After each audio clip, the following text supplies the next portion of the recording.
paso a presentar entonces el nombre de la mesa. Es vulnerabilidad psicosocioambiental frente a inundaciones, impacto psicosocial y resiliencia comunitaria en contexto de cambio climático. Van a participar en la mesa el licenciado Nicolás Rodríguez, licenciado Javier Pérez Sobrero, magíster Diego Piñeira, el doctor Pablo de Paula y el doctor Roberto Aruj. Y va a exponer en primer lugar el licenciado Nicolás Rodríguez. Cada expositor va a tener 15 minutos para exponer y luego tendremos un intercambio entre los participantes de la mesa y también recogiendo comentarios o preguntas del público que está asistiendo a la sesión. Así que bueno, paso a presentar a Nicolás, cuya ponencia se titula De la percepción social de riesgo a la producción subjetiva de vulnerabilidad, investigación e intervención psicosocial en torno a las inundaciones en la ciudad de Paysandú, Uruguay. Nicolás es licenciado en Psicología y magíster en Psicología Social por la Universidad de la República de Uruguay, doctorando en Salud Colectiva en la Universidad Nacional de Lanús, en nuestro país, Argentina, profesor adjunto del Instituto de Psicología Social de la Facultad de Psicología de la Universidad de la República.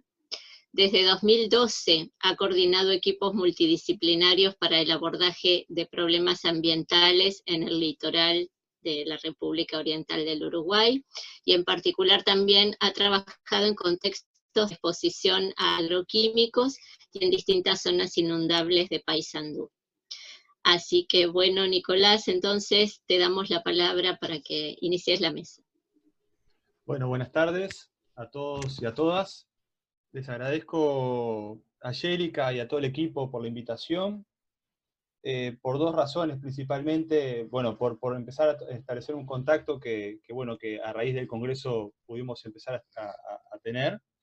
Y por otro lado, porque estamos tomando contacto con toda una serie de desarrollos en lo que es la psicología ambiental, que ha tenido escaso desarrollo en el Uruguay, y que la posibilidad del Congreso ha permitido conocer perspectivas, miradas y abordajes que son muy coincidentes con lo que venimos haciendo muy humildemente de la Universidad de la República, y que el Congreso está permitiendo ver otras perspectivas y otros enfoques.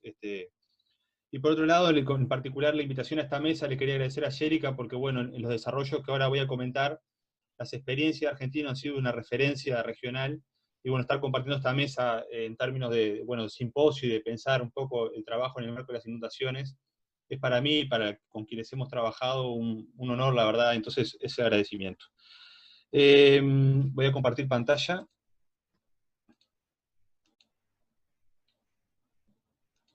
Bien, lo que traje para comentarles hoy son reflexiones, un recorrido que hemos hecho en 4 años de trabajo en el tema de estas inundaciones en Paysandú, un recorrido que ha sido empírico, o sea, también en algún sentido militante en cuanto a lo que ha sido la temática de las inundaciones a nivel local, un recorrido teórico y un recorrido metodológico que nos ha llevado a generar un proceso de construcción institucional para tratar de trabajar esta temática que si bien desde el año 50 tuvo una expresión fuerte en la ciudad de Paysandú, la Universidad de la República no había podido lograr establecer una línea permanente de trabajo más allá de la atención o la acción sobre situaciones de emergencia. Entonces, esto es lo que un poco voy a comentar hoy, el trabajo de construcción institucional, le decía, en términos funcionales, un poco por la función que vinimos a cumplir como universidad, y en términos imaginarios por la necesidad de producir otras formas de pensar, de crear sentidos en torno a la inundación que se ha naturalizado en algunos puntos del país, y que buscó como modificar algunas formas de ver y de pensar. Por otro lado, compartir algunas reflexiones que vienen del campo de la psicología social, de grupos e instituciones, que es lo que más he trabajado en términos de en el posgrado y ahora en el doctorado, y bueno, compartir algunas reflexiones en ese sentido. Un poco los puntos de partida son esto que les decía, el trabajo de 4 años de un nuevo enclave universitario que se fortaleció a raíz de las reformas que tuvo la Universidad de la República Nuestra, que se fortaleció en Paysandú, con la creación de los centros universitarios regionales, que en la zona donde trabajamos, en el litoral, funciona el CENUR Litoral Norte, que es el Centro Universitario Regional Litoral Norte, y un trabajo que ahí con el profesor Morales Calatayud, con la profesora Patricia de la Cuesta, y con otras compañeras y compañeros, con estudiantes, algunas presentes en esta actividad, bueno, con el apoyo del profesor Zaforcada, que fue nombrado en este congreso y que nos ha acompañado en el trabajo de estos años allí, bueno, empezamos como a desarrollar una línea de investigación, de extensión y de enseñanza en temas de psicología social, salud comunitaria y ambiente. Entonces eso es parte un poco de los puntos de partida de los cuales pensamos y de los cuales hemos acumulado reflexiones y experiencias en este tema. Por otro lado, partimos de pensar la inserción de la psicología en los temas ambientales de un enfoque promocional y de generación de autonomía. Esto es algo que ya en el Congreso se ha venido hablando y bueno, queríamos también enfatizarlo porque es parte de la perspectiva ético-política de la cual hemos trabajado. Y por otro lado, ha sido muy importante en todo este desarrollo, ya sea en términos académicos, pero también sociales, el diálogo y el trabajo con referentes locales, con equipos técnicos de la ciudad de Paysandú y con autoridades territoriales. El contexto de trabajo, esta es la ciudad, un mapa de la ciudad de Paysandú, que bueno, para quienes no conocen, es lindera con la provincia de Entre Ríos, en particular con la ciudad de Colón. Tiene unos 110.000, 120.000 habitantes, en la ciudad viven unas 60.000 personas, y nuestro trabajo, bueno, como les decía, se inunda sistemáticamente desde el 59, y desde los últimos 10 años, 15 años, este fenómeno ha sido cada vez más recurrente, un poco por la propia temática de la mesa, o sea, por los propios procesos de cambio climático, de deforestación, y de bueno, distintos procesos de segregación territorial que se han dado en el territorio que tienen que ver con habitar zonas que naturalmente se inundan, y eso, bueno, es un proceso que es histórico, y ahora voy a hablar un poco de ese tema. Y bueno, la zona de trabajo está señalada ahí con naranja, esa fue la zona noroeste de la ciudad, es una zona que, bueno, en principio no tenía tanta presencia de las políticas públicas en torno al tema.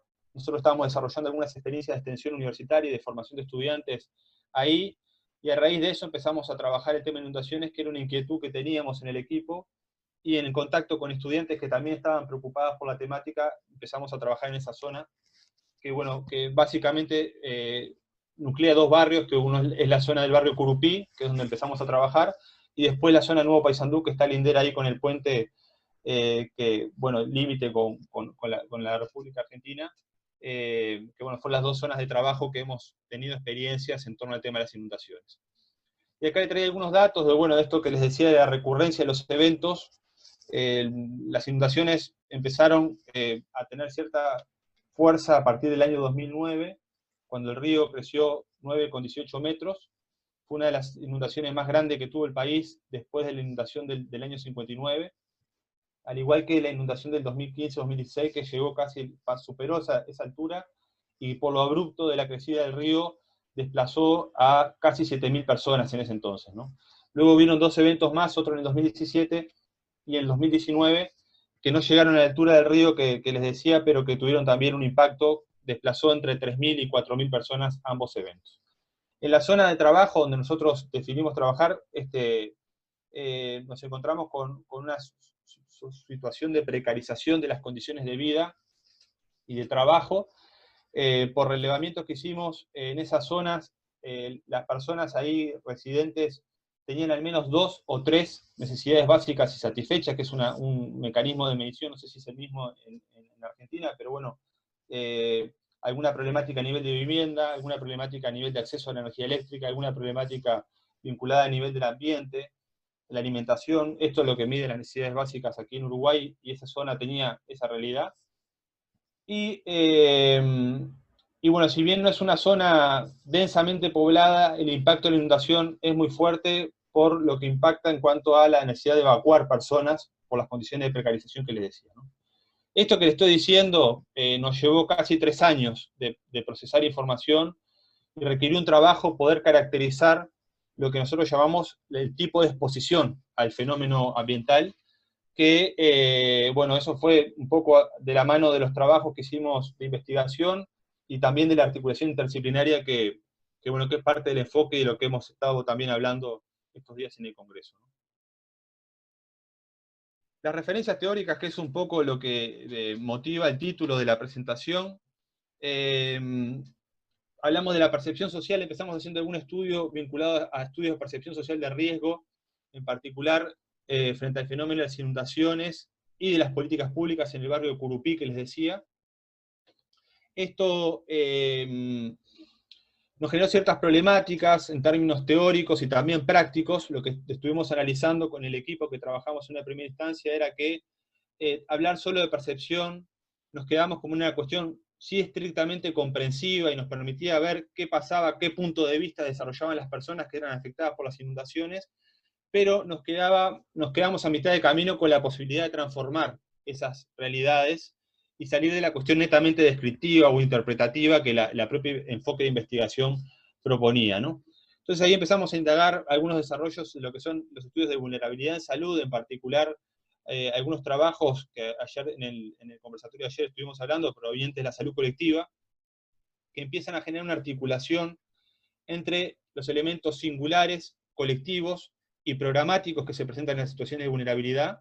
Esto estuvo muy de la mano de los desarrollos de los estudios de VIH-Sida, pero bueno, para el trabajo en fenómenos ambientales tiene su recorrido, y nosotros también lo estamos utilizando para trabajar situaciones de exposición a agroquímicos, o sea que no es solo la exposición singular o colectiva, sino que también el rol que juegan las políticas públicas, que era algo que comentaba Angélica en la apertura del Congreso, tiene que ver con cómo pensar la vulnerabilidad, cómo pensar las alternativas y cómo pensar la posibilidad de cambios, en definitiva, ante las problemáticas. Y la otra gran novedad que traen estos aportes de los estudios de vulnerabilidad es cómo juegan para pensar temáticas ambientales, para el psicólogo capaz que de perogrullo plantearlo, pero para pensar temáticas ambientales y de salud colectiva, las interacciones, los saberes de los sujetos y los procesos intersubjetivos que se generan para responder a la situación de vulnerabilidad y para generar alternativas, o sea, para buscar constructivamente alternativas a las situaciones que se presentan. Eso que, bueno, que viene un poco de los desarrollos de lo que es la última etapa de la Escuela de Frankfurt, todos los desarrollos de Axel Honneth y de Habermas, nosotros lo hemos seguido trabajando y hemos llegado a este concepto que bueno, tiene mucho desarrollo en la psicología social del Río de la Plata, que es el de producción de subjetividad. Lo que estamos planteando, que era algo que queríamos compartir con ustedes, es que bueno, se produce por un lado una subjetividad en torno a la situación de vulnerabilidad, o sea que hay un conjunto de saberes, de fenómenos subjetivos, afectivos, que se juegan en la producción subjetiva de la vulnerabilidad, y por otro lado, en términos de producción de alternativas, de producción de nuevos escenarios, se juegan también situaciones de producción de subjetiva del cuidado que atienden esas vulnerabilidades y que producen cosas novedosas y alternativas ante los eventos que se presentan, ¿no? Y ahí, en esta construcción que es teórica y que es metodológica y que es ética y estética, como hablaban ayer las compañeras que estuvieron en el conversatorio de la tarde, implica pensar a lo subjetivo como de manera rizomática, que es como, bueno, todo lo que se conecta cuando pensamos en lo subjetivo, que no es estrictamente lo emocional y lo afectivo, sino que también implica cuestiones inmateriales o fenómenos ambientales como el que estamos trabajando en la mesa de hoy. La idea más de acompañar como una posición profesional y académica, más que un poco lo que también hablábamos ayer, esta idea más de intervenir, que bueno, quedó colada en el título, pero bueno, estamos pensando más en una lógica de acompañamiento psicosocial para las situaciones que se van presentando, y hemos retomado en términos teóricos, un poco de la mano de los desarrollos más en torno a la noción de imaginario social, esta idea de pensar lo subjetivo también como flujos representativos, afectivos, intencionales. O sea, poder pensar la dimensión de los discursos, de las representaciones de los sujetos, la dimensión de los afectos que se movilizan, con todo lo que eso se ha acumulado con lo que se ha denominado como el giro afectivo, y también pensar las prácticas, las intenciones, los movimientos más deseantes que están anudados a esa forma de ver y de afectarse por la realidad. Esto es un poco el enfoque que ha guiado nuestros desarrollos teóricos y metodológicos en torno al tema de las inundaciones. Entonces, para no seguir con estos temas, me voy a focalizar ya en los resultados. Un primer nivel de resultados, como le decía, en un proceso que ha sido de construcción y que lleva 4 años nomás, ¿no? O sea, es muy humilde. Por un lado, logramos como capturar y captar quiénes participan de las inundaciones, qué actores sociales, técnicos y gubernamentales participan, ¿no? Entonces, una primera novedad, esto es una imagen de un mapeo que hicimos en el barrio Curupí, en el primer trabajo que realizamos con Estefanía Ronca y con Noelia Oroná. Uno puede observar que la presencia de actores durante la inundación es muy distinta al después de la inundación. O sea que los actores son distintos y cambian. O sea que esto es una novedad para poder pensar alternativas y acciones de mediano y largo plazo que no solo atiendan la emergencia, sino que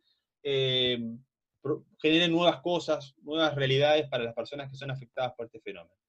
Y lo que empezamos a visualizar también, que en términos de políticas públicas había un desarrollo de lo que era la atención de la emergencia, de la mano de lo que son centros coordinadores departamentales, y lo que es el trabajo de relocalizaciones, es lo que son la búsqueda de nuevas viviendas y nuevos hábitats para las personas afectadas por las inundaciones.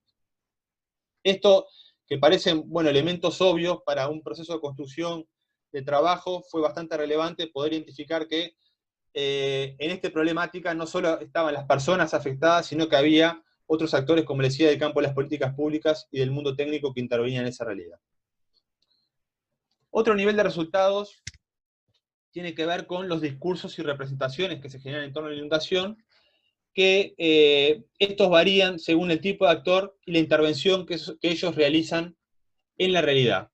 Esto también parece una obviedad, más para un simposio de psicología ambiental, pero los efectos de pensar con las políticas públicas, con los equipos técnicos que trabajan en territorio, es bastante relevante integrar su punto de vista y su mirada sobre las inundaciones para poder pensar alternativas de trabajo con las poblaciones directamente afectadas. O sea, y que las poblaciones afectadas también tienen un punto de vista para aportar. Esto también parece una obviedad, pero no es tan así. O sea, a veces se ve como los saberes populares, las miradas populares se ven como un obstáculo, como algo anacrónico, se deslegitiman, etc. Entonces, situar este elemento como que las poblaciones tienen una mirada sobre la inundación, una perspectiva, fue para nosotros muy relevante y fue muy importante sistematizarlo en términos de cómo se perciben el fenómeno climático, cómo se perciben los anuncios y las alertas que se realizan, cómo se percibe el trabajo de relocalización y las alternativas que se generan de las políticas públicas. Por ahí tuvimos un desarrollo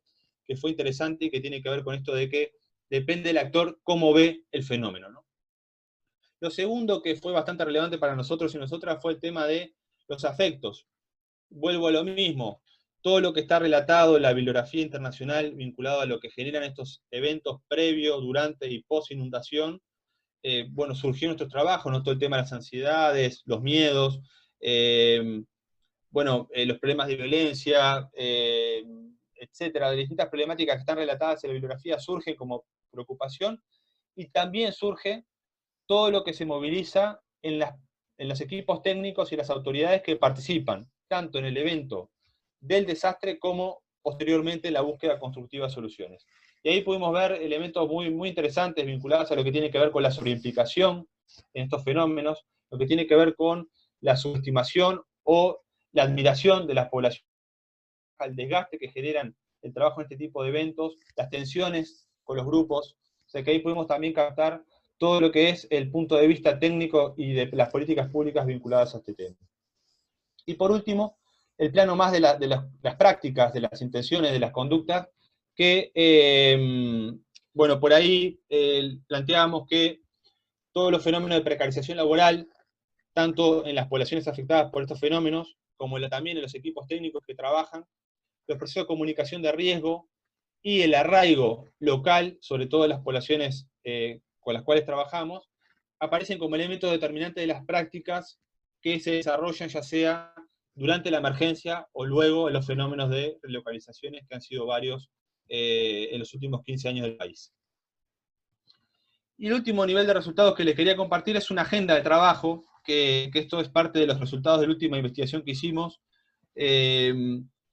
bueno, que nos permitió a nosotros generar un programa de investigación y de acompañamiento psicosocial, que por un lado atienda el fenómeno de las relocalizaciones. Esto fue un poco los últimos trabajos que hemos visto. Está bien, podemos trabajar sobre la emergencia, pero sobre todo el foco tiene que estar, esto lo trabajamos con los equipos técnicos y las autoridades, en los procesos de búsqueda de alternativas a la segregación territorial que se producen. Por otro lado, las vecinas y los vecinos que han sido parte de estos procesos nos planteaban poder trabajar todo lo que es el acompañamiento cuando ingresan a las nuevas casas y lo que es la disposición de los nuevos barrios, que ahí se habían identificado algunas problemáticas, las experiencias que han habido. Y por otro lado, sistematizar todas estas experiencias que, de no ser por nuestro trabajo, hay muy poco publicado y escrito sobre la realidad de Paysandú y el trabajo de las inundaciones, que esto ha sido como una necesidad y una agenda de trabajo que se nos planteó, que bueno, que hoy por hoy en nuestro país estamos ante un cambio de autoridades a nivel nacional y a nivel departamental, y todo esto está un poco con signo de interrogación a ver qué va a pasar, porque no sabemos realmente si las políticas que han habido en los últimos 15 años van a continuar y de qué manera. Entonces, bueno, pero esta es una posible agenda de trabajo que quedó planteada y en la cual estamos trabajando y tratando de retomar. Y lo que surge como novedad es que la emergencia aparece como un impensado en esta agenda. Ahí se hablaba ayer en el conversatorio y se ha hablado a lo largo del Congreso de lo que tiene que ver con los fenómenos de naturalización, de lo que es el fenómeno climático. Por ahí nosotros tenemos algo a trabajar y a problematizar, porque si bien surge el interés sobre la relocalización, hay mucho para hacer en la atención de la emergencia que no está siendo pensado ni trabajado. Y ya para cerrar y no pasarme de los 15 minutos, algunos comentarios finales de la experiencia que hemos tenido y de algunas conclusiones que podemos sacar de este trabajo de 4 años en el tema de inundaciones. En primer lugar, un poco lo subjetivo de manera rizomática y de la perspectiva de la multiplicidad, hemos tendido a pensar el fenómeno de manera cartográfica para poder abarcar sin apriorismos todos los elementos que el fenómeno provoca y genera, ¿no? O sea, acá es una discusión que también la tenemos en el campo de la exposición a agroquímicos. Cuando nosotros vamos con instrumentos muy preestablecidos o teorías duras para abordar los fenómenos, muchas veces nos perdemos de captar lo que la propia realidad nos dice y nos genera para conectar entre sí, ¿no? Entonces, un poco el pensamiento de la lógica más de cartográfica, de mapear problemas, de mapear alternativas y de generar conexiones, es un poco una de las grandes conclusiones que podemos sacar de este trabajo y de otros fenómenos ambientales con los cuales estamos trabajando. Por otro lado, más allá de esta perspectiva, más de la lógica del acompañamiento y del mapeo, sí vemos importante la necesidad de generar una mirada de la psicología social que haga un diferencial en el trabajo en estos temas, y en particular en el tema de las inundaciones, y que sobre todo involucre a los actores directamente involucrados en la coproducción de conocimiento. Eso también es algo que, bueno, la psicología ambiental lo plantea y nosotros lo enfatizamos como un elemento ineludible para poder pensar alternativas que integren a los actores en la producción y en la coproducción y en la generación de alternativas ante las situaciones que identificamos, ¿no? Y por último, una gran conclusión es que la necesidad de apuntalar los procesos, bueno, de búsqueda de soluciones, como decía, con todo el trabajo de relocalizaciones y de organización comunitaria. No solo de las poblaciones inundadas, que fue nuestra gran preocupación en estos 4 años, sino también de las personas que no se inundan en la ciudad de Paysandú y que son parte de los procesos de segregación territorial que se generan y que llevan a que poblaciones que en situaciones de precarización terminen habitando zonas que tradicionalmente se inundaron en la ciudad. Entonces, esto es un planteo que lo hace Raúl Sibeki para pensar los fenómenos de pobreza. El problema de la pobreza no son los pobres, sino la riqueza, ¿no? Esa es una gran conclusión que plantea Sibeki, que para este tema es muy relevante, que es, bueno, también trabajemos en los procesos de organización comunitaria que nos permiten buscar alternativas de sociedad y que, además de colaborar con las poblaciones afectadas, también colaboremos en que no se generen procesos de segregación que no son generados por esas mismas poblaciones, ¿no? Un poco por ahí. Muchas gracias, les agradezco mucho la atención y bueno, estoy abierto al intercambio cuando terminemos las exposiciones. Perfecto, Nicolás, muchas gracias.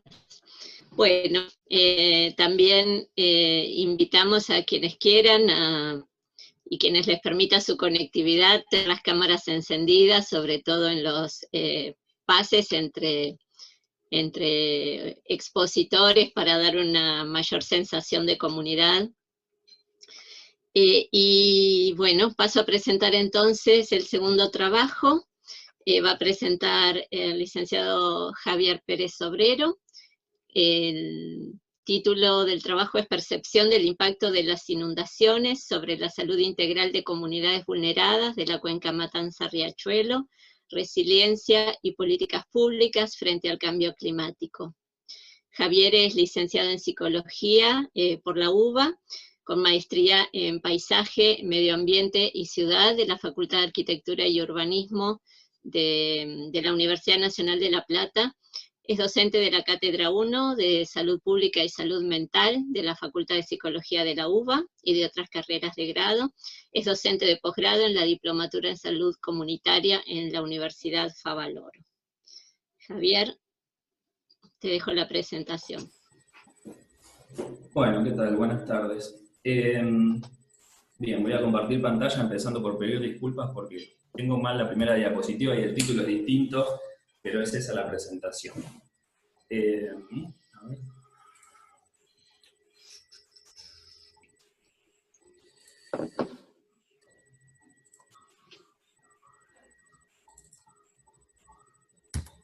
Ahí estamos. Sí, se ve, aunque no la presentación en sí. ¿Qué se ve? Una pantalla de escritorio parecería con muchos archivos. Cosas que pasan, a ver. Acá. Ahí. Ahora sí.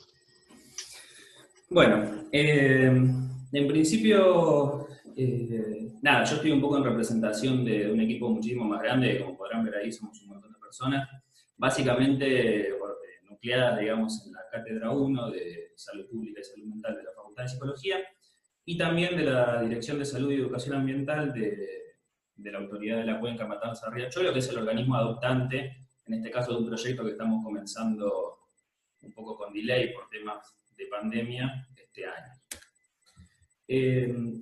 La investigación la planteamos dentro del campo de la salud ambiental comunitaria, es decir, la pensamos desde una perspectiva de salud pública orientada a cuestiones del campo de los aspectos ambientales, desde una perspectiva de psicología comunitaria en el sentido de, bueno, un poco lo que decían recién también, este enfoque vinculado a la investigación y acción participante. Se realiza en algunos barrios en situación de vulnerabilidad, en la cuenca Matanza-Riachuelo, que tienen esta particularidad de estar expuestos a amenazas de inundación y de tener como característica también un alto riesgo sociosanitario y ambiental. Y antes de este proyecto teníamos un antecedente, que fue el anterior, que tuvo que ver con la identificación participativa de riesgos ambientales, también en barrios de la misma cuenca, que un poco lo que nos fue permitiendo es construir los lazos institucionales también con ACUMAR, e ir afinando un poco los abordajes metodológicos. Bueno, un poco el fundamento para trabajar sobre esta temática tiene que ver justamente con el cambio climático, que ya es una realidad palpable, que la magnitud y la frecuencia de las lluvias y inundaciones va en aumento, el impacto que tiene esto en la salud, impactos directos e indirectos, tanto en la dimensión mental como en la dimensión física, y el hecho de que efectivamente las personas más afectadas son siempre las que pertenecen a comunidades en situación de vulnerabilidad social y ambiental. El proyecto anterior, que hablamos como antecedentes, un poco ahí lo que nos planteamos fue explorar qué riesgos identificaban estas comunidades, cómo los vivían, a qué le atribuían su causa, cómo los jerarquizaban y qué prácticas implementaban para afrontarlo. Lo hicimos en 3 municipios. Y las técnicas tuvieron que ver con entrevistas grupales, mapeos participativos y reuniones de revisión con la comunidad y también con algunos informantes clave. Básicamente lo que pudimos conseguir con ese proyecto fue georreferenciar algunos riesgos en el territorio particular del barrio. También un proceso que permitió a las personas que participaron una cierta apropiación, una mayor, o en todo caso afianzar cierta apropiación del espacio barrial, en el sentido de que se conversó, se intercambió y se sistematizó información sobre los riesgos ambientales en ese espacio. Información para la gestión también de ACUMAR. Y, bueno, y aparecieron diversos riesgos percibidos que en algunos casos eran heterogéneos porque tenían alguna particularidad en relación a la ubicación, la cuenca alta, media o baja, o si tenían alguna industria cercana, algún pasivo ambiental, alguna clase de servicio público que no tenían. Pero también lo que nos encontramos, que tampoco es una novedad lamentablemente, es que hay aspectos estructurales que se comparten en los diferentes territorios que tienen que ver con la vulneración de derechos básicos. Bueno, estas son algunas imágenes de las actividades realizadas, un poco las técnicas que tenían que ver con identificar problemas, identificar los efectos y priorizarlos en relación a qué les resultaba más importante. Esto, por supuesto, hecho en conjunto con las personas del barrio, ¿no? O el mapeo, como en este caso, de un barrio de Lanús, donde iban marcando diferentes riesgos, pero también elementos que por ahí a priori uno no consideraría como riesgos directos en cuanto a la afectación de la salud, pero que hacen a la calidad de vida. Por ejemplo, los olores. Qué sé yo, el olor de una curtiembre tal vez no genera necesariamente una enfermedad, el olor en sí mismo, pero afecta la calidad de vida. Hay horarios en los que no pueden salir, o como nos decían en otro barrio, horarios en donde no pueden colgar la ropa porque el hollín de las chimeneas te la vuelve a ensuciar, etc. El proyecto actual tiene como objetivo también realizar un diagnóstico participativo para identificar los efectos sobre la salud de las inundaciones, pero también que aparecen como aspectos de vulnerabilidad y de resiliencia a nivel comunitario de la cuenca Matanza-Riachuelo. Mantenemos de investigación, acción participativa, como recién se explicaba, tiene que ver sobre todo con la construcción en conjunto con la comunidad, digamos, de los saberes y la devolución de los resultados y la horizontalidad, digamos, entre sujeto investigador y sujeto afectado, que en este caso es la comunidad. La idea es que tenga la utilidad de servir, digamos, como insumo para políticas de adaptación sanitaria y planes de contingencia, sobre todo pensar en planes de contingencia por la cuestión, como decíamos antes, de que los efectos del cambio climático ya son palpables, pero no solo los efectos del cambio climático, sino la tendencia a la urbanización desordenada y por lo tanto la ocupación de territorios que no son aptos para vivir, no se detiene, y en tanto y en cuanto continúe la situación de crisis económica y la enorme dificultad que hay para el acceso a la tierra, bueno, eso va a ser un asunto que también va a continuar. Es decir, no hay nada en el horizonte cercano que nos permita pensar que esto se va a reducir.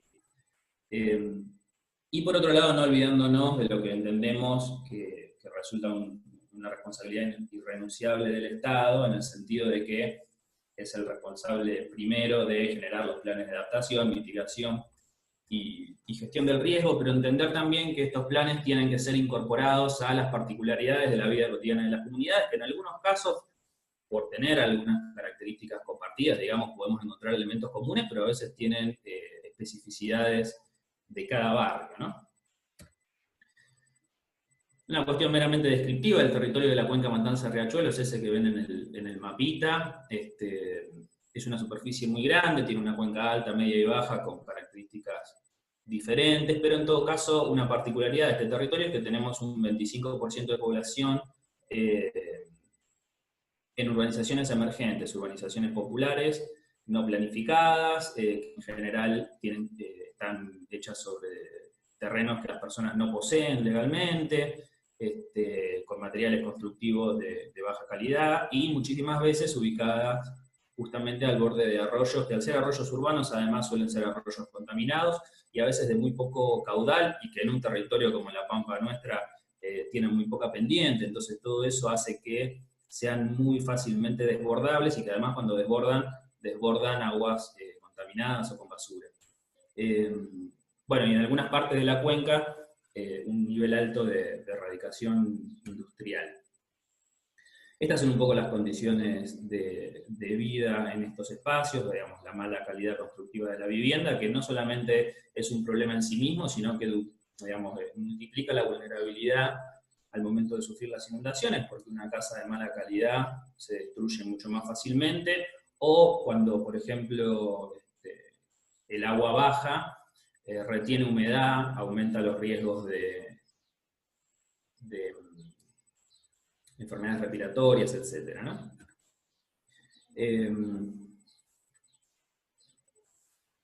Muchas veces hay presencia de basurales o puntos de arrojo, porque son muchas veces barrios que no tienen servicio de recolección de residuos. En algunos casos están cercanos a lagunas o arroyos, como decíamos, que tienen esta particularidad de que están contaminados. Muchas veces se convive también con animales de granja, digamos, de cría, que las personas tienen, lo cual también es un problema en el momento de las inundaciones. Incluso en algunos casos, cuando se trata de mascotas, de qué hacer con esos animales cuando sube el agua. El territorio actual, esto es la punta del partido de Esteban Echeverría, la localidad de 9 de abril, que está pegada al riachuelo, y eso que ven marcado en verde son lo que llamábamos recién urbanizaciones emergentes. O sea, fíjense la proporción de barrios que tienen algún grado de precariedad y están concentrados en zonas inundables, aumentando, digamos, el riesgo. Esta es la mancha de inundación de una inundación grande de hace algunos años, simplemente a modo ilustrativo como para que vean la cantidad de territorio que efectivamente fue inundado y la cantidad de espacio afectado. Esto es un modelo digital de elevación que muestra, bueno, justamente la altura del terreno, simplemente para que también se vea que este punto donde nos estamos concentrando es un terreno eminentemente bajo, son los valles de inundación de los ríos, por lo tanto es esperable que se inunde. Y este mapa, que no salió tan lindo porque no pude descargar el shape para el programa, es el índice de calidad de vida del CONICET, que bueno, acá no pude yo superponer capas, las áreas rojas, que implican una menor calidad de vida. Este índice se hace considerando variables socioeconómicas, acceso a la salud, educación, ingresos, etc., pero también variables ambientales, justamente inundabilidad, acceso a servicios, presencia de puntos de contaminación, etc., ¿no? Bueno, en definitiva esto lo que muestra es cómo se concentra la calidad de vida más alta en los centros urbanos, y las zonas que son periféricas, como todos estos barrios, tienen un índice de calidad de vida muy, muy negativo. Esto es un poco lo que sucede al momento de inundarse. A veces no son inundaciones tan altas, pero sí muchas veces permanentes, en algunos casos sí, obviamente, que permanecen mucho tiempo, pero sobre todo que implican muchas dificultades en términos de movilidad, y que traen algunas prácticas como estas de subirse a los techos y esperar a que baje, más que nada por lo que implica la vivienda en una situación de precariedad o de fragilidad económica, que significa que si efectivamente alguien no tenés posibilidades de recuperar lo que perdiste, ¿no? Entonces muchas personas prefieren resistir arriba del techo hasta que baje que evacuar. Bueno, y en términos de resultados, a partir de una serie de entrevistas que hicimos a algunas personas que trabajan en estos barrios, referentes, y distintos actores institucionales, aparecen cuestiones como estas, ¿no? Muchos afectos vinculados al enojo y la tristeza. Me enoja o me pone triste que se inunde mi barrio. Fue, por ejemplo, en un taller que hicimos, la opción más elegida en cuanto a las consecuencias que traían las inundaciones. Pero también esta cuestión de que muchas veces aparece la fragmentación social o el enojo, en el caso de un barrio en particular, con unos vecinos que se instalaron después al borde del arroyo y entonces interpretan que a partir de ahí las inundaciones aumentaron. Sensaciones de desesperanza y sentimiento de abandono. ¿Cómo estoy con el tiempo? Porque yo no veo a nadie. Javier, no te lo sé decir, perdón, estaba atenta a la... A ver. Bueno, no, igual ya terminamos. Yo era para saber si me apuraba o bueno, no. dale. Nada, sensaciones de desesperanza y sentimiento de abandono, muchas veces mencionando que el Estado reconoce que el problema existe, pero lo que no hay son acciones concretas, que obviamente también las personas esperan acciones muy rápidas, tampoco es tan sencillo.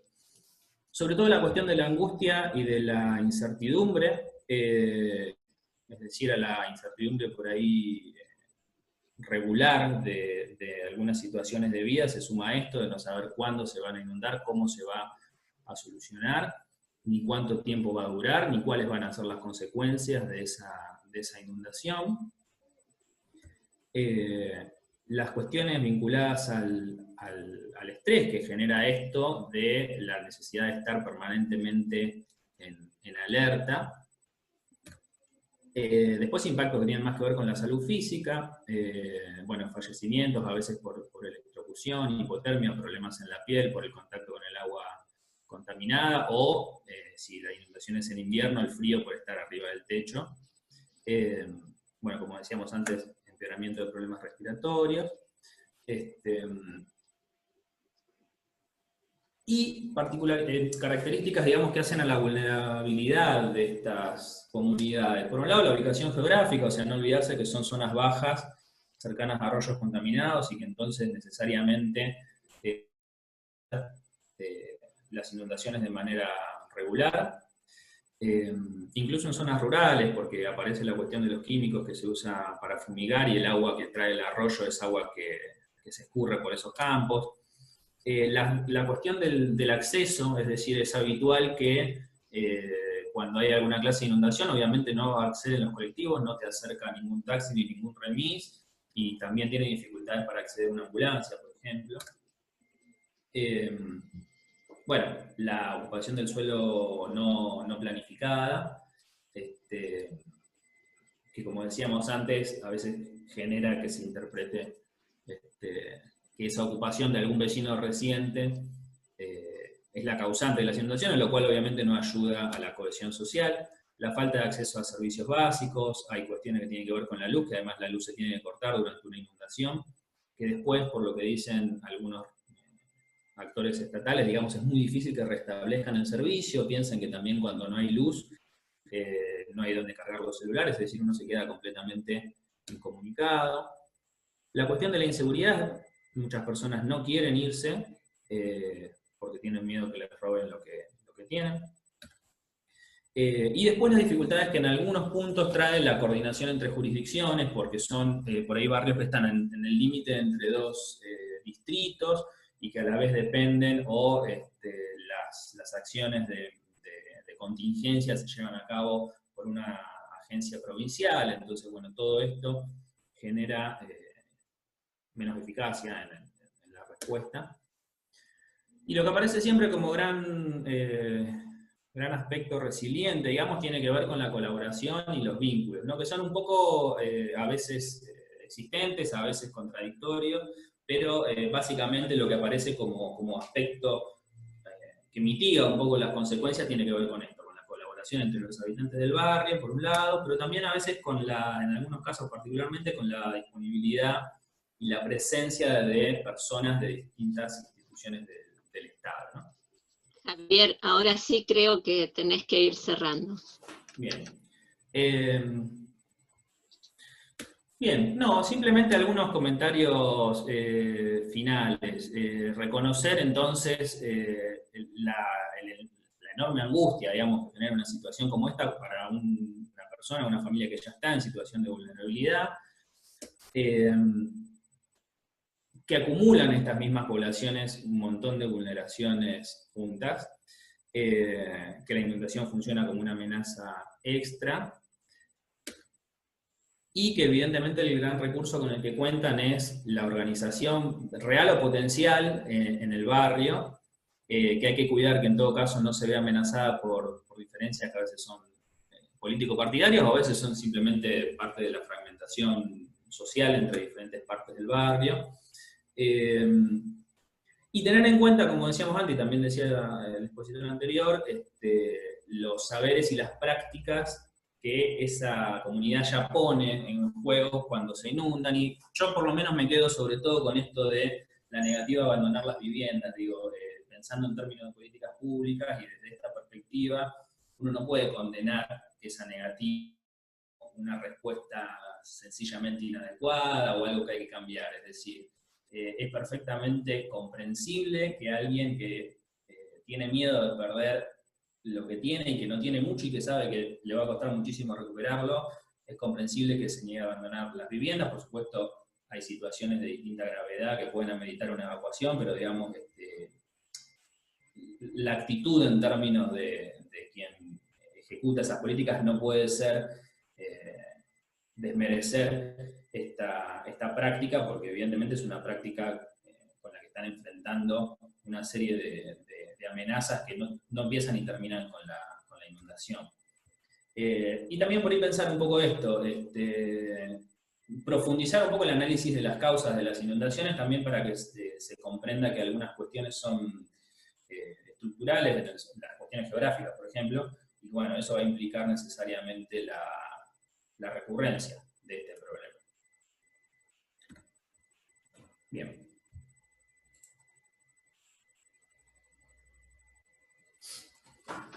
Bueno, muchas gracias, Javier. Pasamos entonces a la próxima exposición.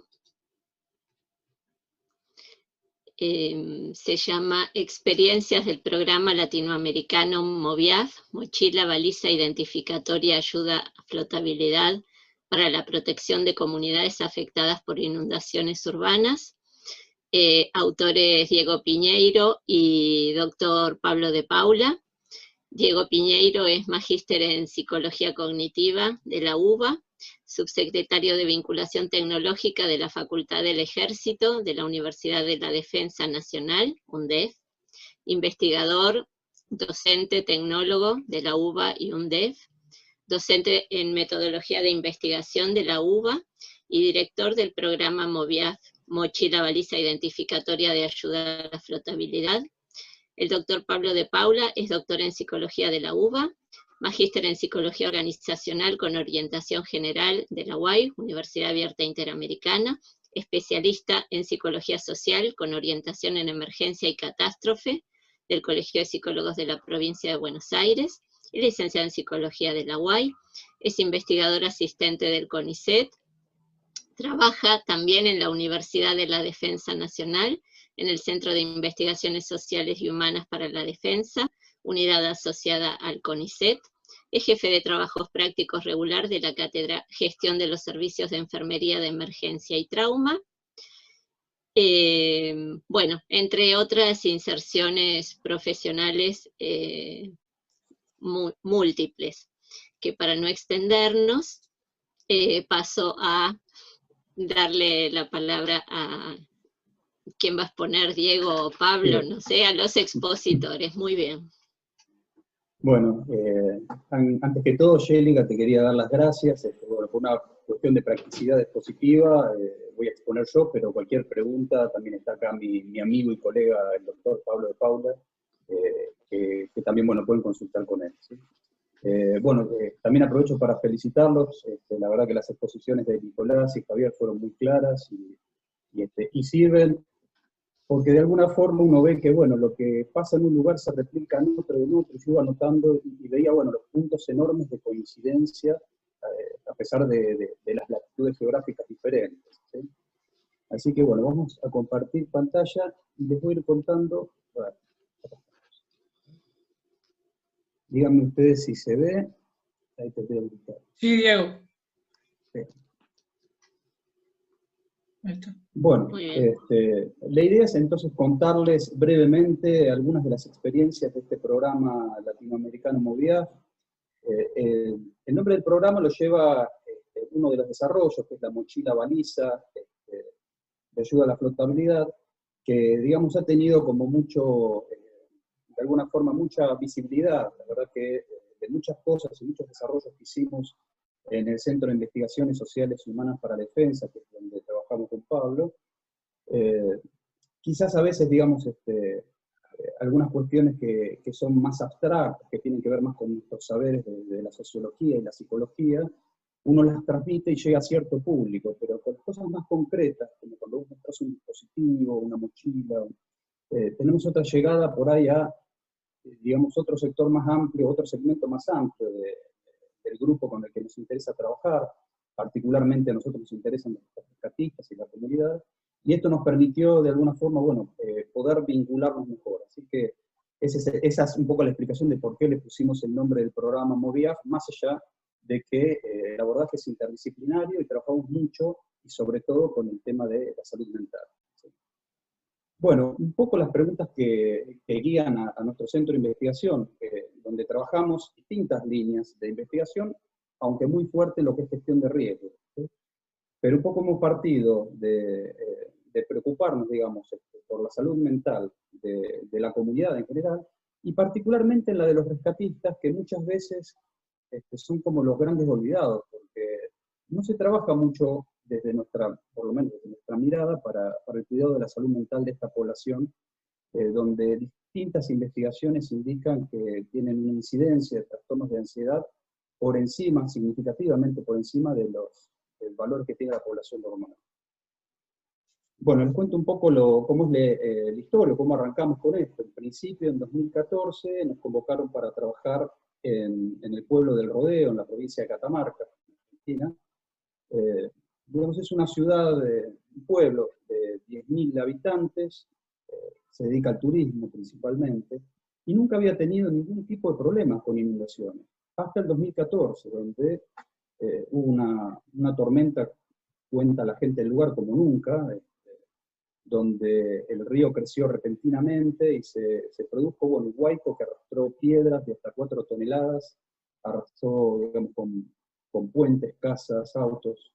Hubo 10 fallecidos y, bueno, centenares de personas con heridas físicas y psicológicas. En ese entonces, bueno, fuimos allá, nos instalamos, hicimos un trabajo de campo durante 15 días con la doctora Susana Soldini.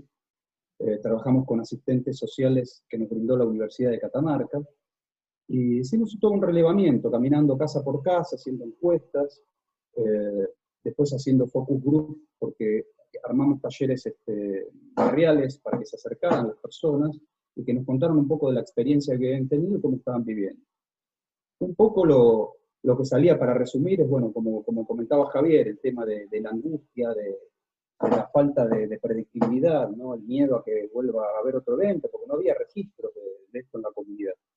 Y bueno, detectamos obviamente muchas personas, casi un 20% de las personas relevadas con problemas de ansiedad, desde menores hasta trastornos de ansiedad más serios.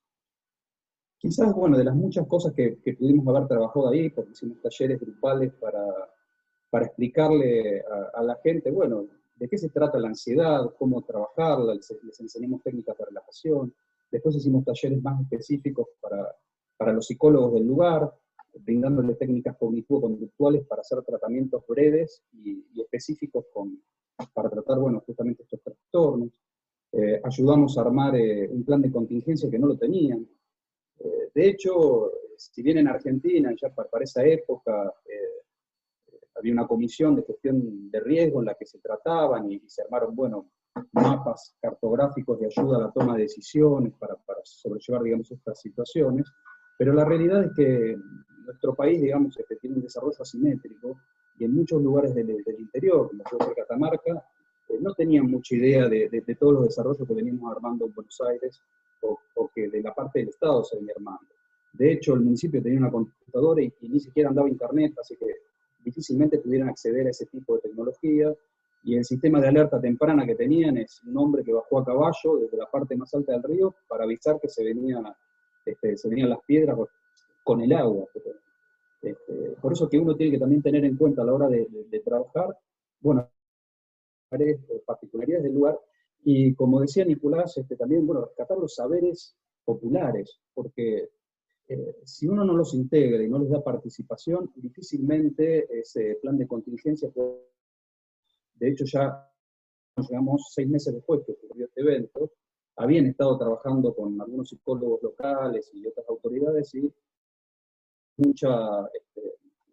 mucha participación de la comunidad, y era imposible poder coordinar y hacer una tarea, digamos, de aprendizaje y de preparación, sino para. Esto que pongo acá por ahí es un resumen por ahí desde los saberes psicológicos, seguramente, bueno, acá somos la mayoría psicólogos, pero que habla de actuar a tiempo, y que fue una de las conclusiones del trabajo del rodeo, ¿no? Y que se repite y uno los puede ver en los manuales de psiquiatría.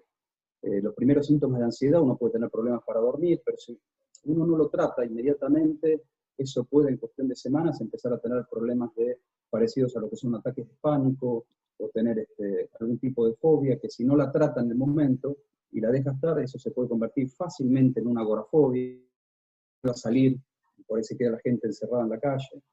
Y bueno, nos podemos imaginar que por un efecto de comorbilidad, si una persona está encerrada en su casa, en cuestión de tiempo va a terminar seguramente con problemas de trastorno de depresión mayor.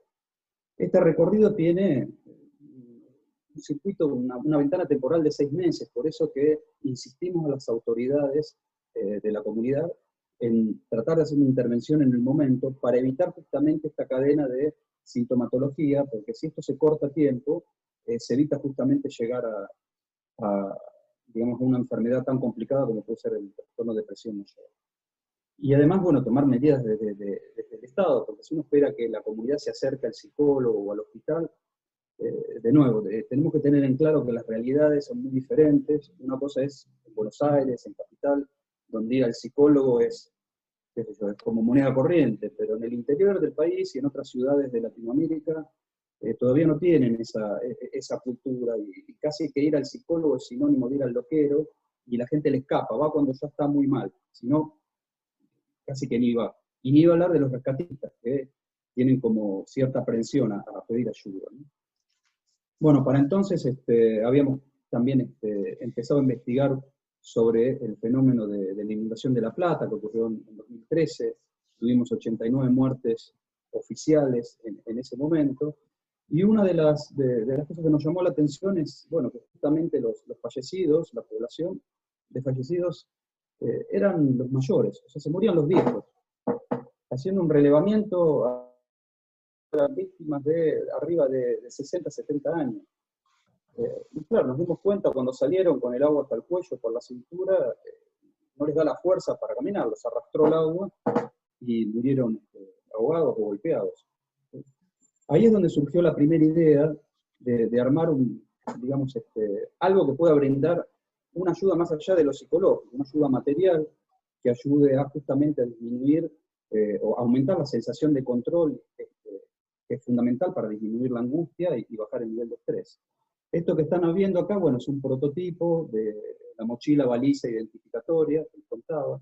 Está hecho en parte con materiales reciclados, de hecho permite la flotabilidad, está hecha con botellas recicladas, tiene una baliza lumínica, que también es muy importante porque justamente cuando ocurren estas cosas, las desgracias, parece que siempre ocurren de noche, se corta la luz y no se ve. De hecho, en La Plata la gente estuvo en los techos, un poco como comentaba Javier, la mayoría no sabía qué hacer y se quedan en los techos para que no lo roben o porque no sabía dónde ir, a oscuras totalmente.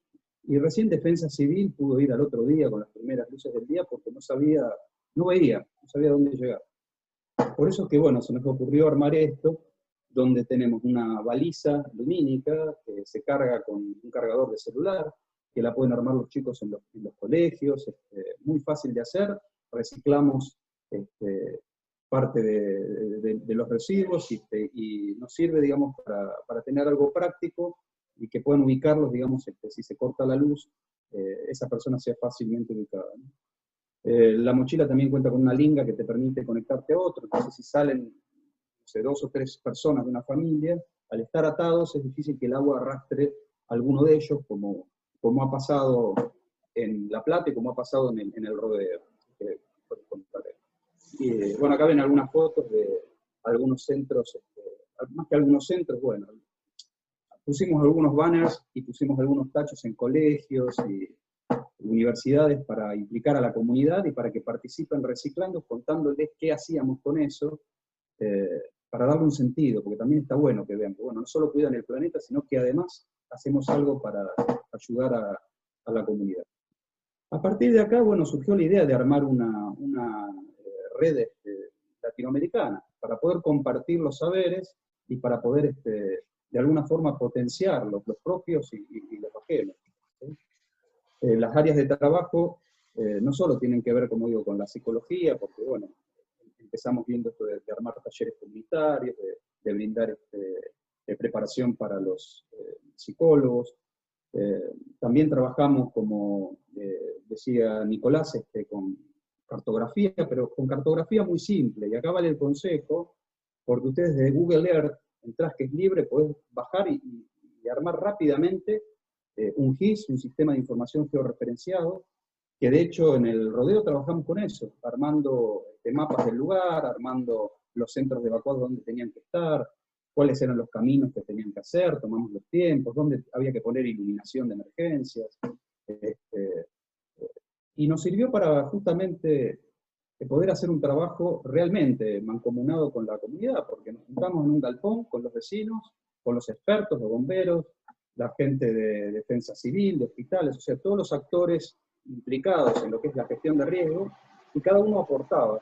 Y veíamos proyectamos una pantalla al mapa y venían y te comentaban que por acá no podías pasar porque el agua en 2 minutos subió a 2 metros, y acá, por acá podés ir. Y entonces, ¿a qué voy? Digamos, que ahí está la importancia de realmente rescatar los saberes de la comunidad. El vaquiano del lugar es el que sabe porque estuvo ahí.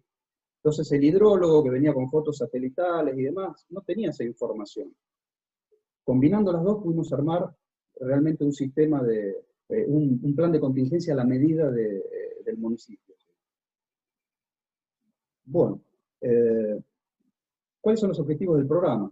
En principio, lo que queremos es desarrollar tecnologías para disminuir la vulnerabilidad en poblaciones ante el riesgo de inundaciones urbanas.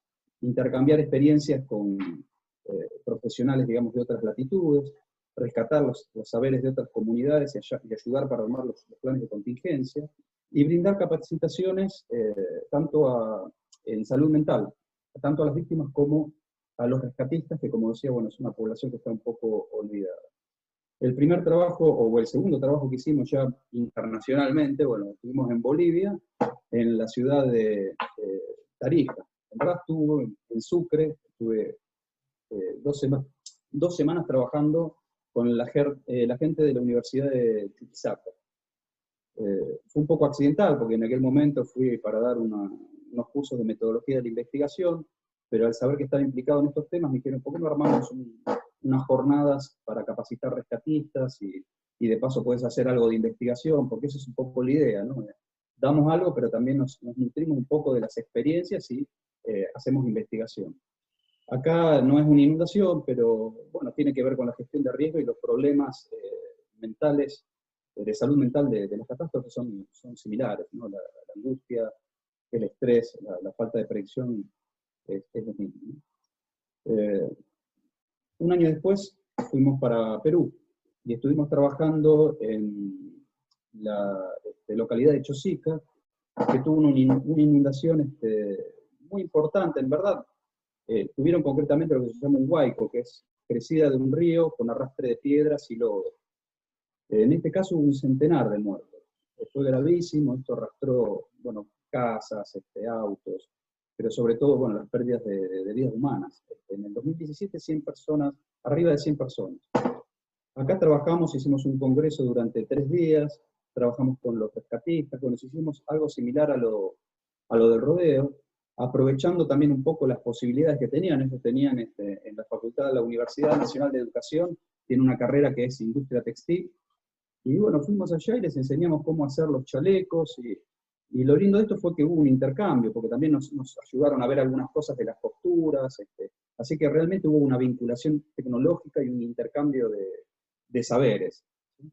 Les explicamos lo la mochila baliza, de la tarjeta identificatoria. También la mochila tiene una tarjeta que vos con un teléfono celular inteligente podés escanear a la persona y así organizar los centros evacuados. Y un celular, hoy cualquier pibe tiene un celular, porque baja una aplicación, puede escanear esa mochila y ya está identificando dónde está esa persona en ese lugar y acceder a una base donde están, por ejemplo, las mochilas identificadas de sus familiares, a encontrar por ahí durante la evacuación. La mochila te permite flotar, bueno, le hemos hecho las pruebas de flotabilidad y cumple las normas por lo menos de Prefectura Argentina. Si vos caes desmayado al agua, en 5 segundos la mochila te da vuelta y quedan las vías respiratorias libres, así que ahogado no te vas a morir si tenés la mochila y podés trasladar todo lo que es el kit de evacuación, ¿no? Una muda de ropa, agua, bueno, las cosas básicas, documentos y demás. Bueno, esta es un poco más en grande la baliza ecológica, que como les decía, es muy simple, la cargas con un puerto USB y tiene una autonomía de 8 horas, de 18 horas. Y la verdad que es lindo porque participan los pibes en el colegio, lo pueden armar, participa la comunidad y es algo útil. Porque que te vean eso, no sé, eventualmente si hubiera una nueva inundación en La Plata, quienes cuenten con esta baliza por lo menos van a poder identificar e ir a buscar sin que se tenga que pasar toda la noche en el lugar. Bueno, Diego, sí. Tenés que ir cerrando. Redondeando. Trabajamos también con técnicas de procesamiento asistido para situaciones estresantes recientes. Esto es una técnica grupal para trabajar con rescatistas que en 10 minutos ayuda a procesar todas las situaciones difíciles de la jornada laboral, organizándolas en tiempo y espacio y permite disminuir cuantiosamente los niveles de ansiedad. De hecho, lo probamos experimentalmente, armamos un inventario que está validado, y lo pudimos medir y tuvimos diferencias significativas con rescatistas de Bolivia y de Perú. Otras cosas que armamos, bueno, generadores solares para centros evacuados, que también llevamos el know-how de cómo hacerlo, que entran en un baúl de un auto, importante porque la luz siempre se corta en estas situaciones. Y bueno, les cuento así en un minuto otras cosas que estamos armando. Estamos con plantaciones inteligentes, y quizás ustedes dirán, bueno, ¿qué tiene que ver esto con gestión de riesgo? En nuestro caso, para Argentina, tiene mucho que ver porque con las inundaciones se inundan justamente las tierras, los productores, los que tienen plantaciones, esas tierras quedan salinizadas. El Estado les da un dinero para poder hacer frente a esto, pero lleva mucho dinero hacer que esa tierra vuelva a ser fértil. Y nosotros lo que proponemos, bueno, llevarles además tecnología de hidroponía y aeroponía, también reciclando, que bueno, con vasitos podemos armar los macetines, y les brindamos una solución para reconvertir los cultivos, ¿sí? a una forma más productiva. Bueno, estamos armando estaciones meteorológicas de bajo costo, también para los municipios, y sensores de río para los sistemas de alerta temprana de bajo costo, que esto también es fundamental para poder armar buenos sistemas de alerta temprana. Bueno, esto es un poco la idea que les quería contar, un pantallazo rápido de lo que hicimos. Los invitamos a sumarse a nuestra red para intercambiar ideas. Estamos dispuestos a viajar a cualquier latitud y a que vengan, y poder enriquecernos de lo que nos puedan enseñar y, bueno, y aportar lo que sabemos. Así que, bueno, muchas gracias. Gracias. Muchas gracias, Diego y Pablo, entonces. Bueno, pasamos entonces a presentar la última ponencia de la mesa, que va a estar a cargo de Roberto Alú, que es sociólogo, es magíster en investigación en ciencias sociales y doctor en ciencias sociales por la UBA, es profesor e investigador de la UBA, de la UNTREF, que es la Universidad de 3 de Febrero, para quienes no son de Argentina, y de la OIM, que es la Organización Internacional para las Migraciones. Es coordinador general del Instituto de Políticas de Migraciones y Asilo de la UNTREF, y su última investigación en el periodo 2016-2019 tuvo que ver sobre migración y cambio climático en América del Sur. Así que, bueno, le pasamos entonces la palabra a Roberto.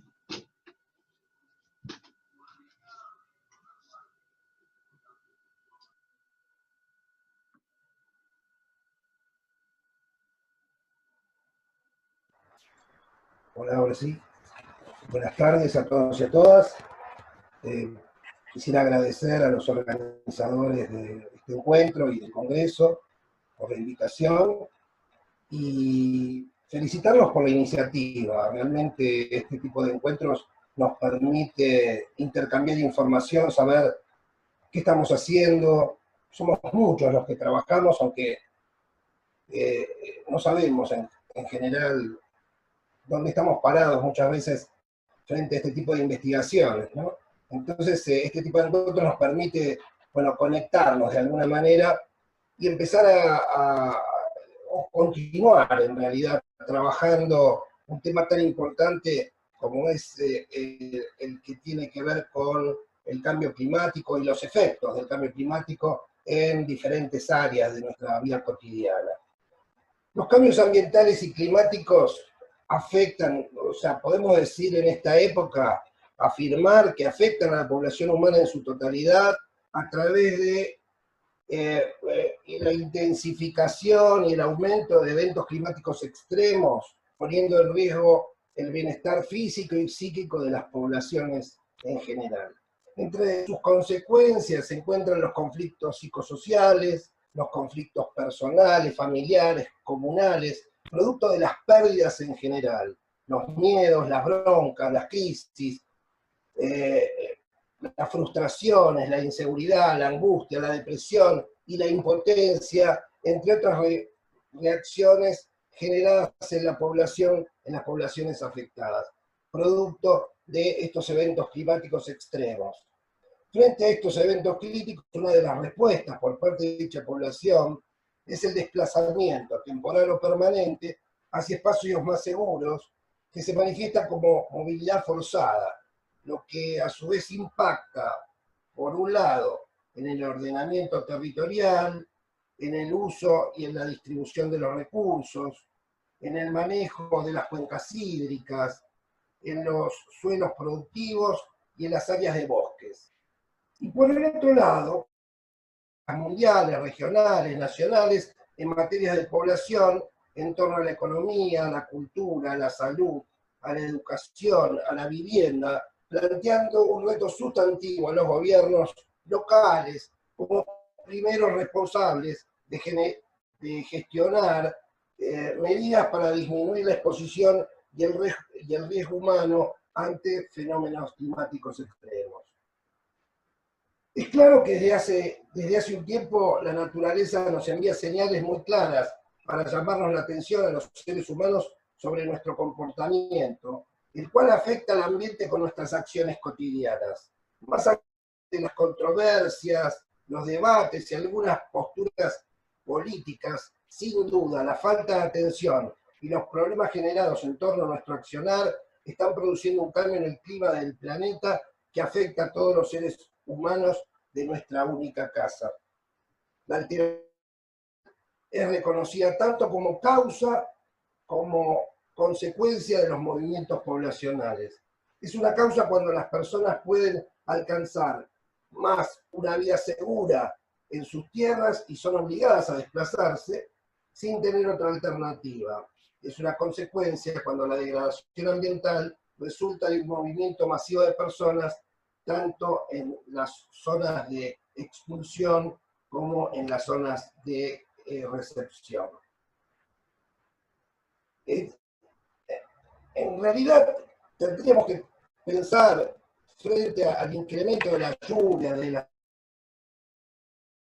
periodos prolongados de sequías, el descongelamiento de los hielos antiguos, la pérdida de glaciares, el aumento de los niveles de agua de los mares, las tormentas intensas, los huracanes y tifones nunca vistos, y las temperaturas elevadas que producen extensos periodos de calor y de frío, que son fenómenos que generan importantísimos conflictos y que producen no solo grandes pérdidas económicas, sino también trascendentes problemas en los sistemas sociales.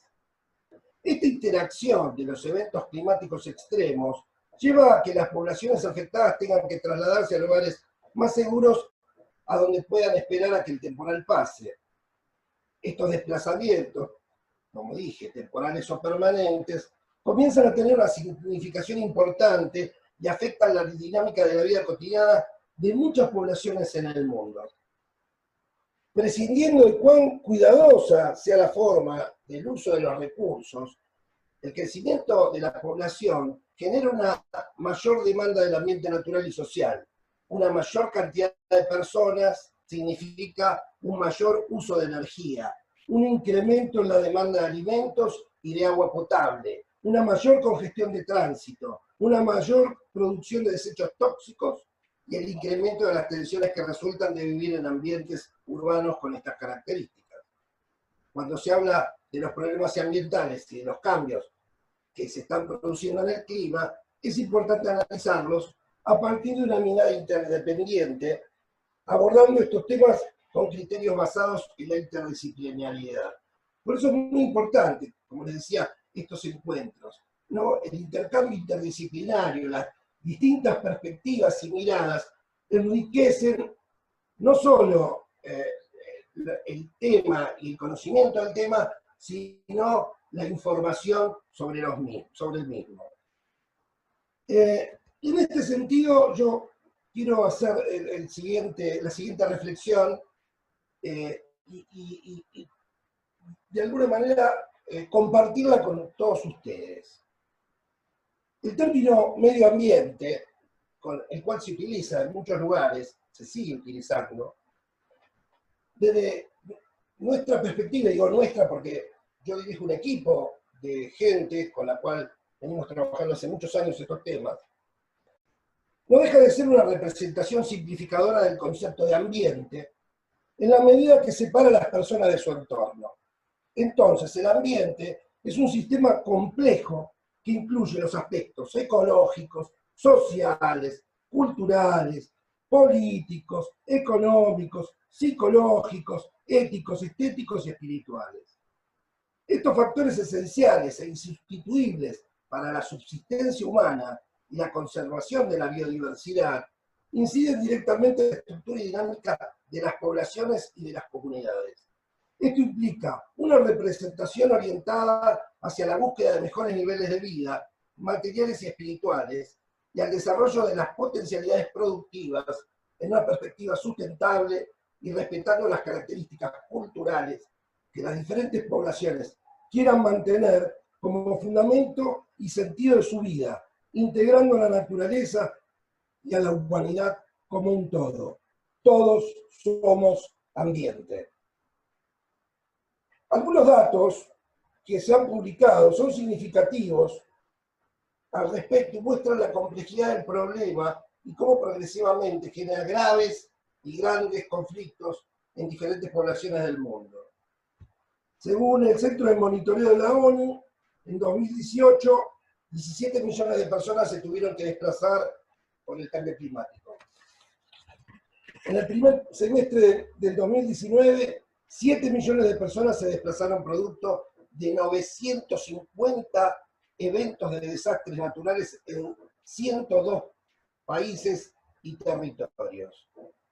En el África, en marzo del 2019, alrededor de 617.000 personas tuvieron que desplazarse en Mozambique, Malawi, Zimbabue y Madagascar.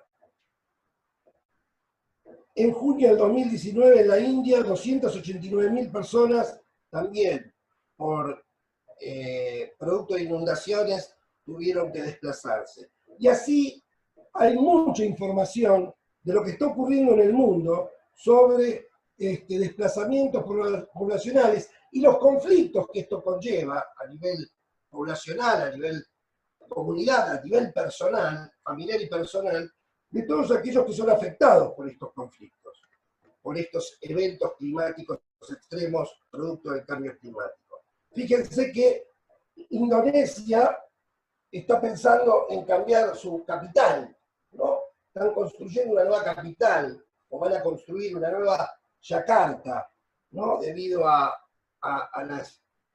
la polución, debido a las inundaciones, debido a la sobrepoblación.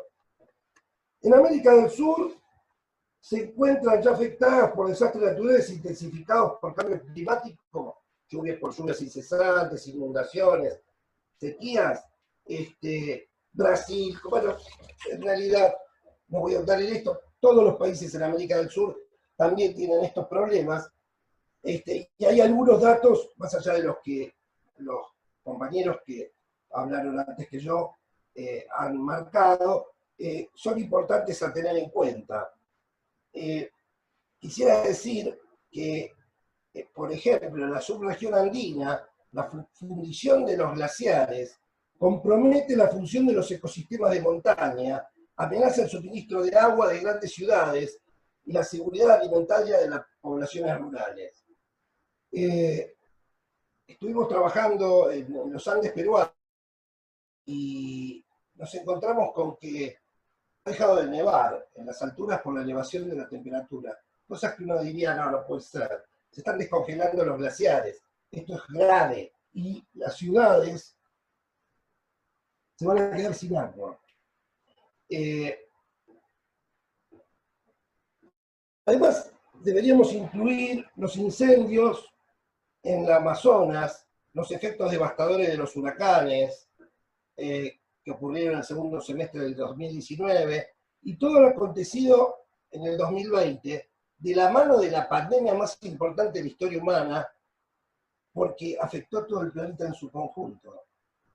Según un informe del Banco Mundial, para 2050 habrá más de 143 millones de personas desplazadas por cambio climático. Estos son conflictos. No son 143 millones de personas números. Son 143 millones o más de conflictos. Como les decía, hace más de una década yo trabajo en investigación sobre el impacto del cambio climático en poblaciones afectadas y su relación con el fenómeno migratorio como una de sus consecuencias.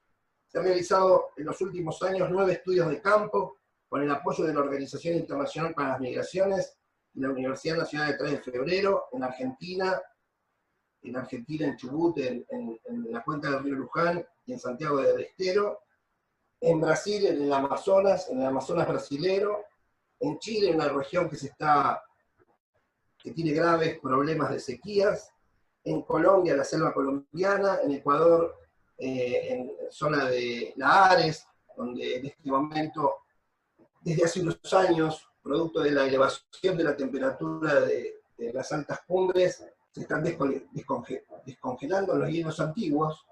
Esto produce grandes lagunas, las lagunas presionan y caen sobre las poblaciones como la Ares. Y en Perú, como les dije, el tema de los glaciares. Lo que nosotros trabajamos es ver el estado actual del tema, desarrollamos un marco conceptual y realizamos investigaciones de campo con el correspondiente análisis de información y elaboración de conclusiones y recomendaciones.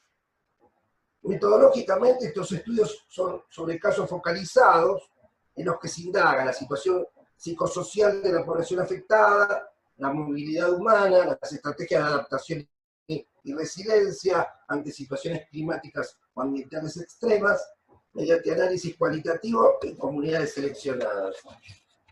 Uno de los resultados más importantes del trabajo realizado fue distinguir en los pobladores de diferentes localidades analizadas el alto nivel de vulnerabilidad frente a los eventos climáticos extremos, el cual se manifestaba en sus declaraciones sobre las percepciones y sentimientos que enfrentan antes, durante y después de cada evento, ya sea una inundación, un lahar o tormentas o grandes sequías. Otro de los hallazgos importantes de estos estudios sobre eventos climáticos extremos fueron la alternancia entre sequías e inundaciones en el Amazonas. Uno cree que el Amazonas sigue siendo el gran pulmón del mundo, con la gran vegetación, la floresta, y nos encontramos con que las quemas de selva para la industria inmobiliaria es impresionante. No solo para el agro, no solo para la soja, no solo para la producción agropecuaria, sino también para la generación de industria inmobiliaria. para crear clubes de campo en el Amazonas. Y además, para Roberto, generar... Sí. tenés que ir cerrando, así nos quedan unos minutitos para intercambio. Bueno, cómo no. Como otros emprendimientos que no tienen nada que ver con la conservación.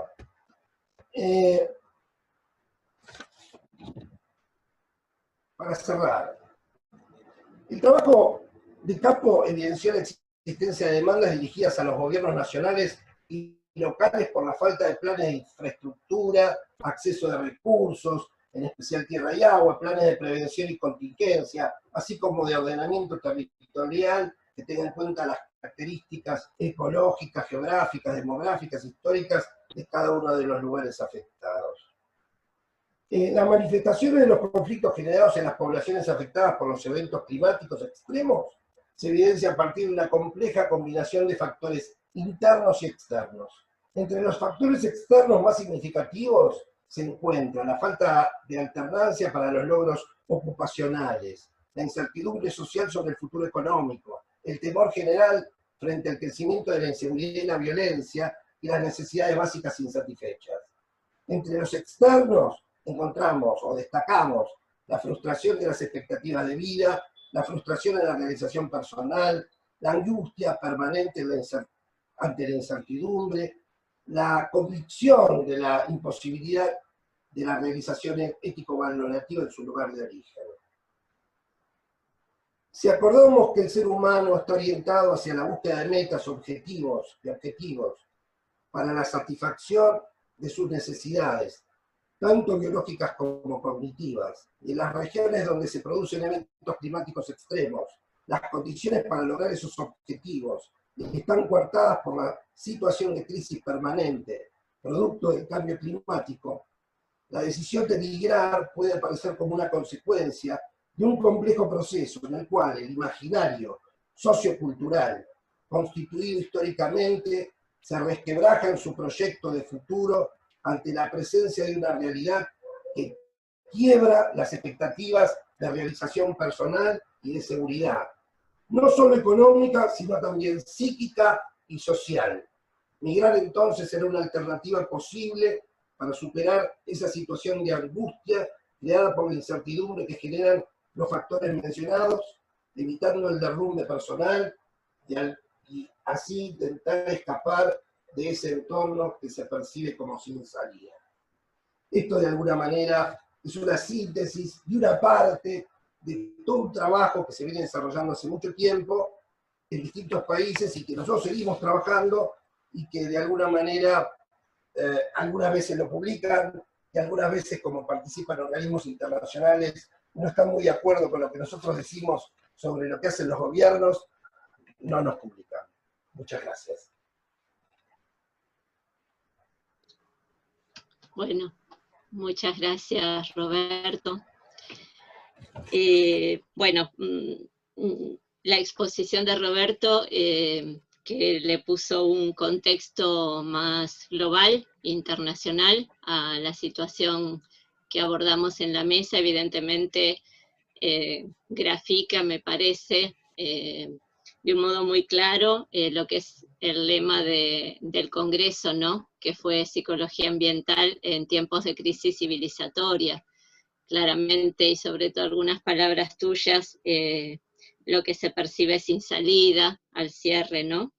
Quienes perciben un proyecto sin futuro, nos habla de esta encrucijada en la que nos encontramos en este momento histórico de la humanidad y el verdadero desafío que implica. El cambio climático me parece que es como la gran metáfora de la crisis civilizatoria, ¿no? Es lo que está más presente en las representaciones de la gente y se convierte en el nivel local en cosas a veces naturalizadas, y en otras situaciones se lo piensa como un evento más local, pero creo que hay que hacer este juego de lo local a lo global, ¿no? Pensar que estas situaciones que se viven en los países, en amplias zonas de países, como lo que nos trajo Pablo de Uruguay, a nivel regional, con lo que trajeron, con lo que trajo Nicolás de Uruguay, y a nivel regional con lo que trajeron Diego y Pablo, o a nivel de una cuenca, como una cuenca metropolitana, como es el caso de la situación de Acumar, nos hablan de distintas expresiones, pero siempre que tienen el mismo signo de irse agravando e ir en aumento. Ante esto, bueno, quedó ayer planteado y queda hoy también un poco planteada la pregunta hacia el futuro, cómo salir de esta encrucijada que tendrá que ver evidentemente con nuestras capacidades organizativas, cosas que ya se dijeron aquí reiteradamente, nuestra capacidad de armar redes, de solidaridad, pero también de superar algunos obstáculos como los que mencionó Roberto, de tipo político. Esto apareció varias veces en la exposición de Roberto, algo que no había aparecido así en las otras exposiciones, de pensar los efectos como conflictos, los efectos del cambio climático como conflictos. Entonces ahí sí es posible, creo yo, todas las experiencias que mostraron, hablaron de relación con gestores, hablaron de relación con los tomadores de decisiones locales o regionales. Bueno, ¿qué pasa ahí, no? Cuando al parecer la comunidad parece estar de un lado, los tomadores de decisiones del otro, los técnicos con una tercera racionalidad intentando mediar en eso. La situación es más que compleja. Desde la perspectiva de cambio climático se ha hablado de dos grandes estrategias, que son las de mitigación y de las de adaptación. Tal vez a nosotros, por ser países de los menos desarrollados, de los más afectados, en esta mesa hemos tomado claramente la vertiente de la adaptación, pensando que los países más responsables de esta situación tendrían que enfatizar en las medidas de mitigación, pero bueno, la verdad es que estamos todos en la misma nave, por ser metafóricos, en el mismo planeta, y tenemos que tratar de integrar estas dos vertientes, obviamente priorizando los impactos sobre la población más vulnerabilizada, y por ende todas las medidas de adaptación que podamos, que no son solo los efectos directos de las inundaciones, sino, como han estado planteando, efectos agrícolas, sobre la supervivencia, sobre la ocupación de nuevos territorios cuando hablamos de migraciones. Tengo muchas preguntas para hacerles a los expositores, pero realmente quisiera dejarles a ustedes un espacio para que puedan hacer alguna reflexión, algún feedback sobre la mesa que acabamos de tener. Así, bueno, pueden expresar sus propias conclusiones. Así que los invito, quien quiera hablar de los expositores. Sí, Pablo. Bueno, en primer lugar quería felicitar a todos los expositores por el contenido y el nivel de integración que han logrado en los temas, abordando la cuestión convocante de las inundaciones sobre todo, y agradecer obviamente la invitación, Yélica, que nos has hecho. Y bueno, no, yo pensando en esto de la mitigación y la adaptación, creo que sí coincido con el tema de que estamos más focalizados en la adaptación, particularmente respecto de la presentación que muy bien nos ha brindado Diego sobre los desarrollos tecnológicos que se están desarrollando en el Centro de Investigaciones Sociales y Humanas para la Defensa, el CISODEF, que es parte de la Universidad de la Defensa Nacional. Yo no quiero dejar de mencionar otro desarrollo tecnológico muy importante que hemos desarrollado, además de todo lo comentado por Diego, que es muy interesante en términos comunitarios y tecnológicos también. Es decir, creo que integra diferentes aspectos que hacen a las vulnerabilidades que se incrementan frente a la exposición al cambio climático, ¿verdad? Pero nosotros hemos desarrollado, a partir del trabajo conjunto con el Tel Hai College, que es una universidad de Israel, a través del doctor Moshe Fachi, que es un investigador importante en el ámbito de la primera ayuda psicológica. De hecho ha tenido participación en el tsunami dado en Indonesia hace ya, que ustedes muy bien lo conocen. Nosotros hemos desarrollado un software interactivo de primera ayuda psicológica que lo hemos probado y lo hemos aplicado en una muestra bastante significativa de voluntarios en primera ayuda psicológica, de Defensa Civil, Cruz Roja, militares en actividad y demás instituciones, y que hemos confeccionado un perfil psicológico de voluntarios en primera ayuda psicológica a partir de que hemos evaluado la efectividad que alcanzan de manera operando ese software, porque le presentamos una situación simulada, donde tienen que aplicar este protocolo de primera ayuda psicológica.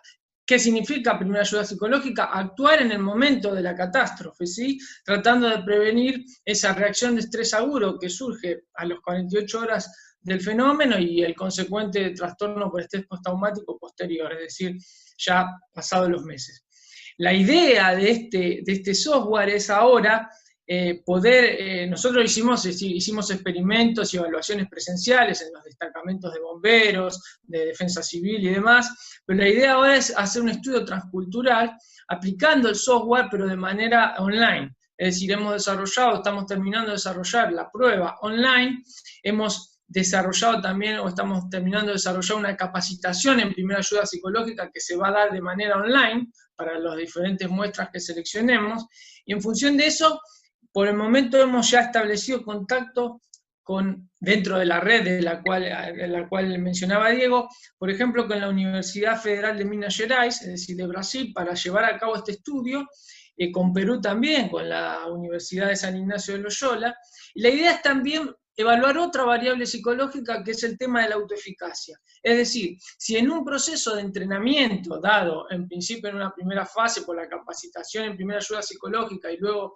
la operación, o digamos la operatividad a través del CPAP, que es este software que le mencionaba, si ese proceso de primera ayuda de capacitación en PAP implica un incremento de la autoeficacia de los rescatistas, ¿sí? Y eso es muy importante, ¿por qué? Por una cuestión muy importante que mencionaba Diego, que él ha trabajado mucho con esta herramienta que mencionó, que es el PASER, que es justamente el trabajo que deben hacer los rescatistas sobre el daño que les produce actuar en estas situaciones de catástrofe. Entonces, la autoeficacia, ello podría tener alguna relación con esto, podría favorecer el proceso de atención en primera ayuda psicológica, y bueno, de alguna manera, utilizar este recurso tecnológico y la evaluación de estas variables para generar un enriquecimiento de la red latinoamericana, y para que, bueno, vayamos tejiendo nexos y que todos estos desarrollos que son muy importantes y que hacemos en Argentina, tanto nosotros como ustedes, se puedan aplicar en diversidad de lugares dentro de la región, porque como bien decían recién Roberto y demás, el problema del cambio climático es algo que crece exponencialmente y que merece una respuesta, tanto de mitigación como de adaptación, y para eso creo que los desarrollos que han presentado todos son notables y muy importantes. Gracias por compartirlos a todos ustedes. No, gracias a vos, Pablo. Sí, realmente ya nos han hecho la invitación para que vayamos a conocer todas estas producciones que tienen, que podríamos hablar con más detenimiento en otro espacio. Sí, realmente creo que muchas de ellas, teniendo en cuenta los materiales reciclables, cosas que pueden hacer los niños, son algo muy amigable para entrar a trabajar con las comunidades y poder instalar el tema. Así que bueno, les dejamos entonces un segundo a Nicolás y a Roberto, si quieren hacer unas palabras finales. Bien, bueno, muy interesante la verdad las presentaciones. Yo quería compartir 3 reflexiones en relación a lo que se comentó hoy. En primer lugar, veo importante la necesidad de tener una orientación plural en cuanto a cómo concebir la psicología y los desarrollos poder no quedar discutiendo teóricamente, sino tratar de resolver problemas más que dar discusiones de tipo más teóricas que nos alejen, sino tratar de ver cómo los problemas nos van encontrando y nos van conectando con distintas realidades, como los distintos enfoques que hoy se presentaron y que me parece que son complementarios en base a las realidades con las cuales trabajamos, que yo escuchaba la presentación de Diego, de Javier, o los planteos más de Roberto, y son problemáticas que estamos viviendo, distintos enfoques teóricos, pero que todos colaboran para pensar y para actuar en términos, como lo digo, plural. Me parece eso que planteaba Yérica, cuál es un desafío, es esto de salir de los dogmatismos y pensar más en la lógica de lo plural, me parece que es muy importante. Después yo veo cierto desgaste de los enfoques más de lo interdisciplinario, lo multidisciplinario. Ahí hay unas compañeras y compañeros de México que están hablando más de lo multireferencial para pensar los problemas de salud y de vulnerabilidad, que creo que es en algún sentido más novedoso para poder decir, bueno, capaz que no tenemos una disciplina que nos puede dar la respuesta a un problema, pero sí necesariamente debemos reconocer los saberes. Yo pensaba en el papel de la geografía, como en la presentación de Javier, o lo que comentaba Diego, de cómo trabajaban cartográficamente mapeando problemas, y capaz que no tenemos un geógrafo a mano para generar un mapa, pero bueno, necesariamente debemos pensar la dimensión del territorio y la referencia del territorio para pensar estos problemas. Me parece que por ahí hay algo a desarrollar. Y después, en base a lo que he venido escuchando en el Congreso, creo que hay, de la mano de lo que decía Yérica, un planteo, un posicionamiento ético y político netamente anticapitalista, con todo lo que eso alberga, ¿no? O sea, y todas las diversidades de posturas que hay, pero necesariamente, o sea, esta crisis civilizatoria no se puede pensar por fuera de un sistema alternativo al tal cual está planteado. Entonces, por ahí, creo que ese posicionamiento ético y político es imprescindible para también construir en la lógica de red, de pluralidad y de multireferencialidad, como decía, ¿no? Así que nada, esos eran mis comentarios, agradecerle la invitación y bueno, y a los compañeros y compañeras las ponencias. Roberto, ¿querés agregar algo? Sí, sí, quisiera destacar que